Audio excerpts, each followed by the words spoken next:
In the sweltering heat of summer, amidst the rolling hills of Boeotia, the year 338 BC would witness a battle that would reshape the destiny of Greece.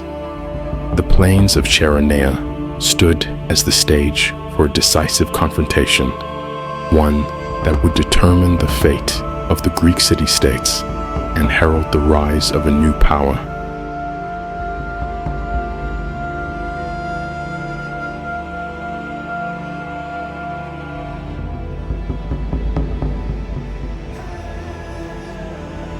On one side, the mighty Macedonian army, led by the brilliant King Philip II and his young but formidable son, Prince Alexander. Their forces numbered around 30,000 infantry and 2,000 cavalry, a well-drilled and battle-hardened army that had already proven its might against the fragmented city-states of Greece. Opposing them stood a formidable alliance of Greek forces, led by the proud and defiant cities of Thebes and Athens. Though their coalition was strong in number, 35,000 men, it lacked cavalry, a crucial weakness that would soon be exploited.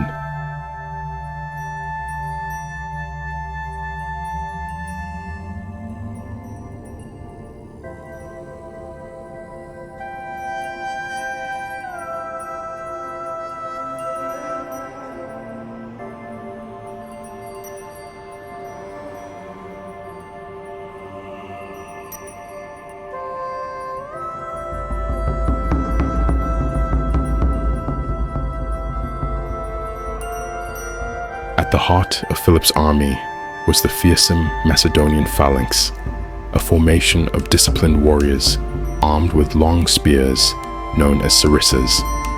These soldiers, the phalangites, formed an unbreakable wall of spears, a tactic that had secured Philip's victories time and time again. Meanwhile, commanding the Macedonian left flank was his son, the 18-year-old Alexander, a young prince eager to prove himself in battle.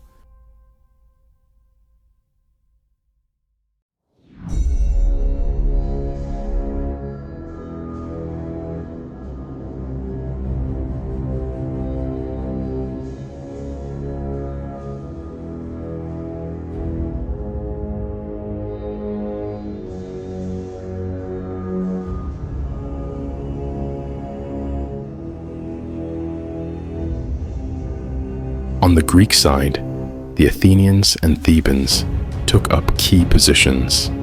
The Athenians, proud of their democratic traditions and naval supremacy, manned the left flank, while the elite Theban warriors, including the legendary Sacred Band, a unit of 300 hand-picked soldiers, formed the right. At the center, a coalition of other city-states stood firm, each warrior bearing the pride and history of their homeland. They were led by the Athenian statesman Demosthenes and the Theban general Pelopidas, both determined to stop Philip's expansion.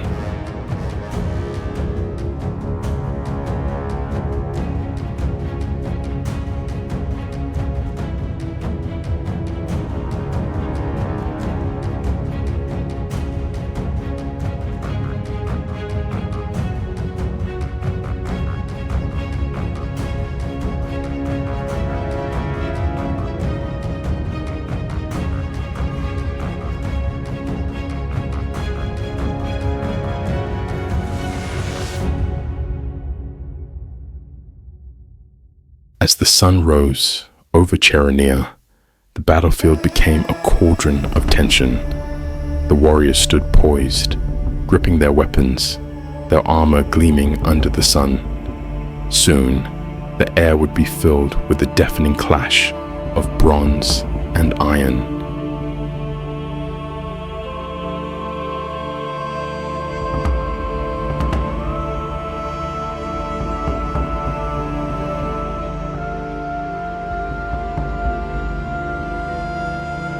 Philip, ever the master strategist, initiated the battle with a carefully planned maneuver.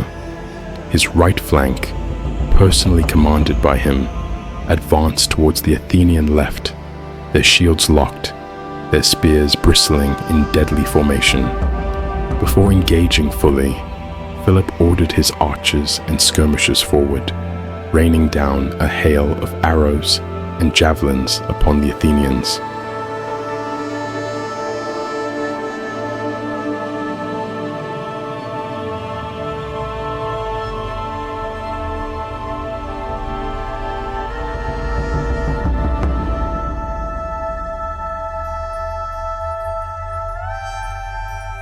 The Athenians, determined to hold their ground, formed a solid phalanx, raising their shields to absorb the incoming projectiles. As the Macedonian heavy infantry surged forward, a mighty crash echoed across the battlefield. The battle had begun.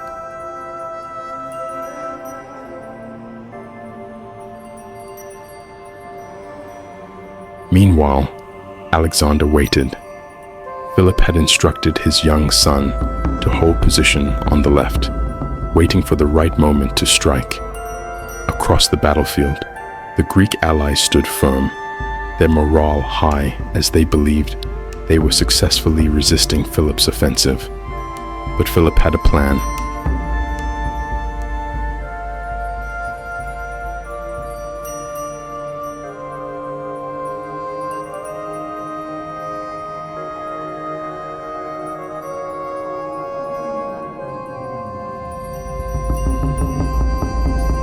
After an intense engagement, Philip suddenly issued an unexpected command.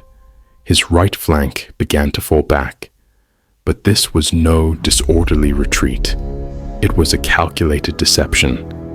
The Athenians, seeing their enemy withdraw, believed victory was within their grasp. Seizing the moment, they advanced, pushing deeper into the battlefield, eager to rout the Macedonians completely.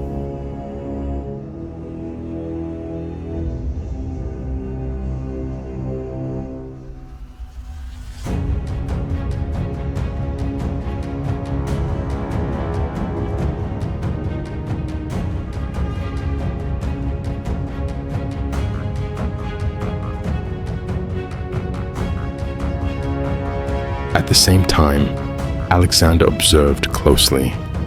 As the Athenians pursued Philip's forces, they left their allies exposed.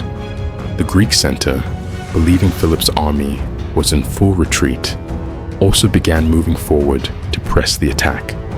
The trap was set.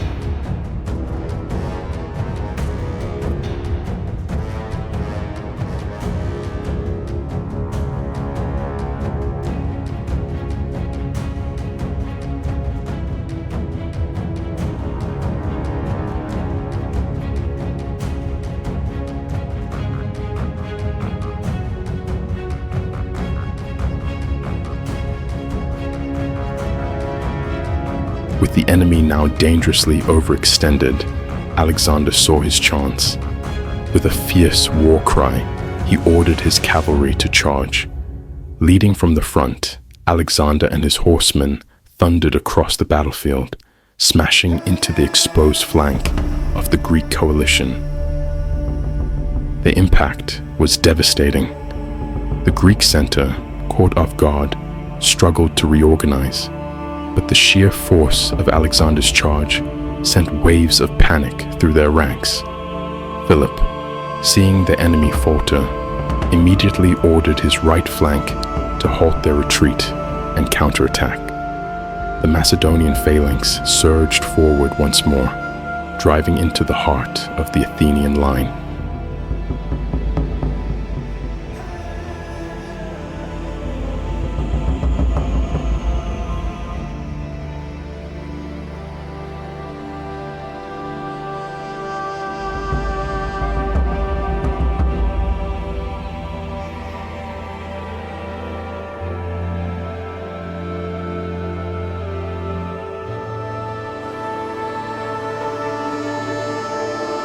The Greeks were now trapped. The Macedonian center and left, previously holding back, now advanced with full force, pinning the enemy from all sides. Caught between the relentless phalanx and the hammering cavalry, the Greek lines began to crumble.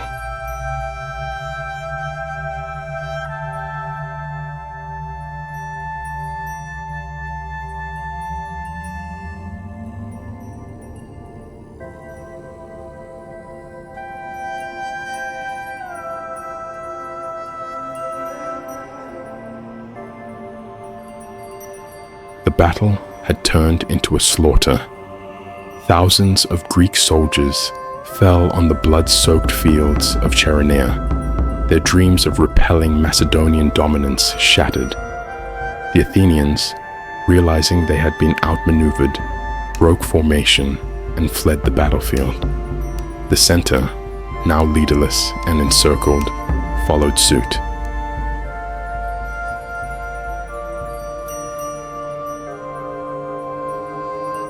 Only the Thebans remained. On the right flank, the famed sacred band of Thebes refused to retreat. These warriors, bound by loyalty and unbreakable camaraderie, stood their ground, fighting with unmatched bravery.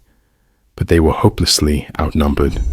Encircled by Macedonian forces, they fell one by one, their courage marking them as legends, even in death.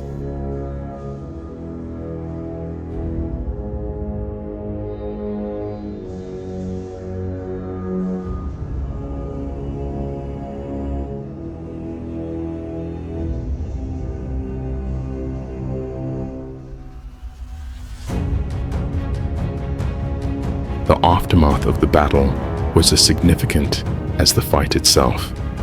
King Philip II had secured an undeniable victory, establishing himself as the unchallenged ruler of Greece.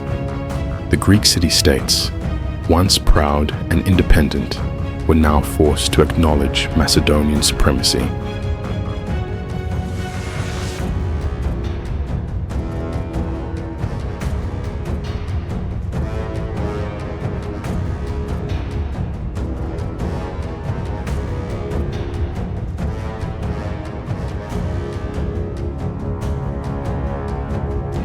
For Athens and Thebes, the loss was devastating.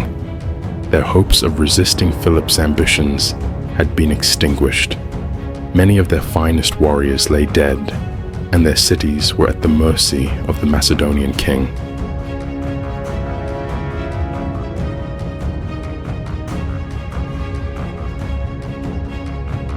Yet, amid the victory, one figure stood out: Prince Alexander. The young warrior had played a decisive role in the battle, proving himself to be a commander of exceptional skill and daring. This victory would be the first of many, as Alexander would soon embark on a journey that would make him one of history's most legendary conquerors.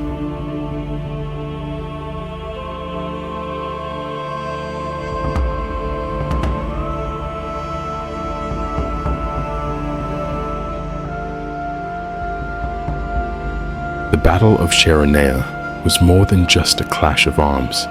It was the turning point of an era.